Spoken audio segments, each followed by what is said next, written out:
Welcome to episode 9 of Angela Watson's Truth for Teachers. I'm your host, Angela Watson, and I'm here to speak life, encouragement, and truth into the minds and hearts of educators and get you energized for the week ahead. Today I'm going to share some thoughts on avoiding discouragement in a thankless job. Visit truthforteachers.com to get the transcript, links to recommended resources, and to share your thoughts on the show. So, exciting news, you all helped push this podcast to the #1 slot in K-12 podcasts. I want to thank each and every one of you who has left a review for Truth for Teachers on iTunes. Your ratings help other teachers find the show so they can benefit from it too.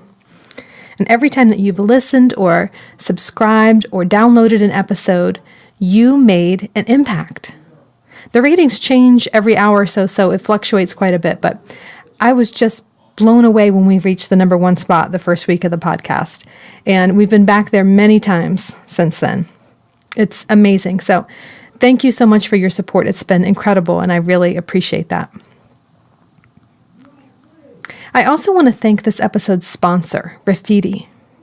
Graffiti is a really cool new mobile app for learning anything from multiple perspectives. With Graffiti, students can see and hear how 5 or 10 or 100 people from a variety of backgrounds and experiences understood a concept or an idea as explained in their own words. Go to Graffiti.com, RIFFITI, and download the app today. So our topic this week is avoiding discouragement when no one seems to appreciate what you do.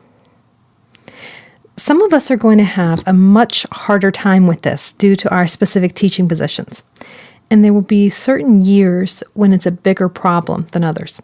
Any teacher who has a super critical or a micromanaging administrator is going to struggle with feeling unappreciated.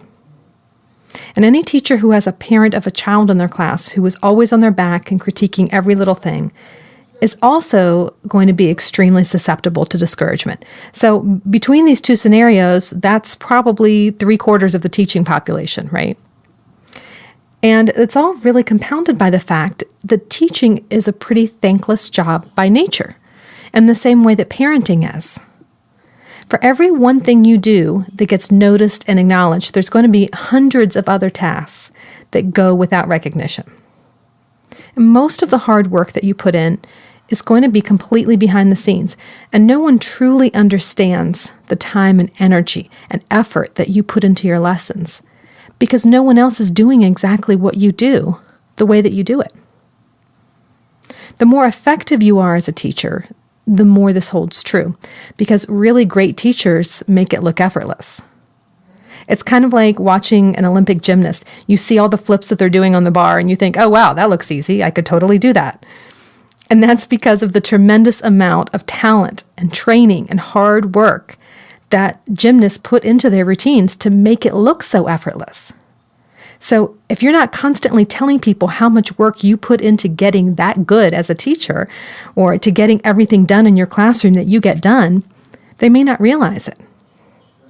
So when you take the fact that people don't recognize teachers' hard work unless it's constantly pointed out to them, and you combine it with the fact that in many schools, teachers are really not getting praised or encouraged or recognized at all in any meaningful capacity, then you're going to have a real issue with teachers feeling unappreciated.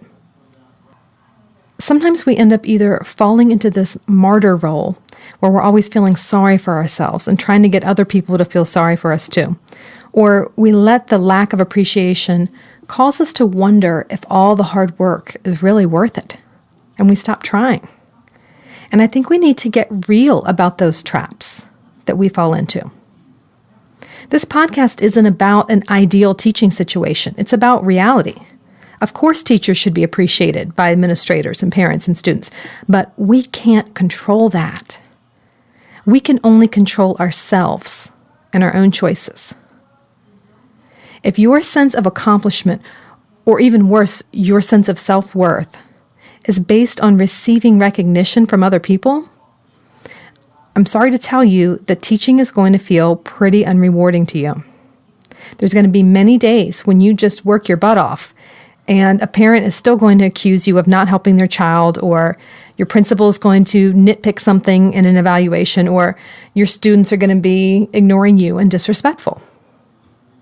I have seen a lot of teachers become completely disillusioned through dwelling on this lack of appreciation they receive. They complain constantly that no one recognizes their hard work or says thank you, and their bitterness towards parents and students who they perceive as unappreciative just becomes this poison which sucks the life out of their teaching. Every task becomes pointless in their minds because they figure no one's going to appreciate it anyway. Now, I'm not saying that it's wrong to want an occasional acknowledgement. I'm saying that you can't base your happiness on whether someone else provides that for you. You cannot allow other people's actions to determine whether or not you feel good about your work. And recognition can't be your primary motivation for working hard. You have to learn to reflect on and recognize your own work. So practice setting goals and then rewarding yourself when you meet them. Build your personal learning network so that you have a group of educators to celebrate your accomplishments with.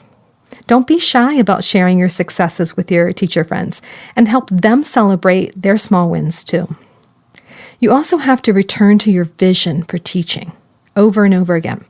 I'm going to talk about creating a vision in another episode. You have to have a clear driving focus that compels you to do what you do every day. When you're working toward your vision, you tap into intrinsic motivation. And since it's your vision and no one else's, only you can recognize or fully appreciate all of your hard work toward it. With a clear vision, you'll naturally look inward for validation instead of outward at the people around you. So come to terms with the fact that teaching is not a job where you're going to hear a lot of appreciation and recognition from adults. Don't let that make you bitter or keep you from doing what you're called to do. Don't let other people's recognition or lack thereof determine your attitude and motivation level. Recognize your own accomplishments and stay focused on your vision. But beyond all of those things, I think the most important part of avoiding discouragement in a thankless job is believing deeply that you are making a difference, even when you can't see it. It surprises a lot of people to hear that I was a horrible student as a child. I never paid attention in class. I talked all the time. I had indecipherable handwriting. I was that kid who always wanted to take the easy way out for pretty much every task. And by the time I got to high school, I was completely boy crazy. I had zero interest in anything academic. I was lazy, I was disorganized, and I was completely unmotivated. And I'm sure I drove my teachers nuts. Some of them were really patient with me, and others just kind of gave up immediately after they figured out my type. And I'm sure that none of them imagined that one day I'd be an entrepreneur running my own educational consulting business and publishing company. I'm sure they'd be like, Angela, really? Angela's giving advice on how to be motivated? Even my mom has commented on the irony that a girl whose bedroom looked like a pigsty all throughout her childhood is now teaching other people how to be organized. I share that because I'm grateful to my parents who didn't give up on me, and all those teachers who kept trying to engage me, even though I completely ignored them. They realize there's no such thing as a hopeless case, and that kids are always capable of change and improvement. You might have students like that right now in your class. There is very little immediate gratification in our work with a lot of children and a lot of situations, and we have to learn to live with that. Teaching is very much like the sowing of seeds. It takes months or even years to see the fruit of your labor at times. And often the payoff from your efforts is not going to be evident until long after a student has left your classroom. So trust that your hard work is going to manifest in positive ways for a very long time to come. When you teach, you don't always get a recognition in the short term, but you do leave a legacy, and you have a choice about what that legacy will be. I like to end every podcast with a motivational quote for the week ahead that I call the takeaway truth. And this week's truth is from Robert Louis Stevenson, who said, "Don't judge each day by the harvest you reap, but by the seeds that you plant." Go to truthforteachers.com and leave your comments on the blog post for this episode. I'd love to hear your thoughts on this topic. Now, next week, I'm going to have a very special guest sharing their truth for teachers. This is going to be good. You don't want to miss it. Have a fantastic week. Remember, it's not going to be easy. It's going to be worth it. Thanks for listening.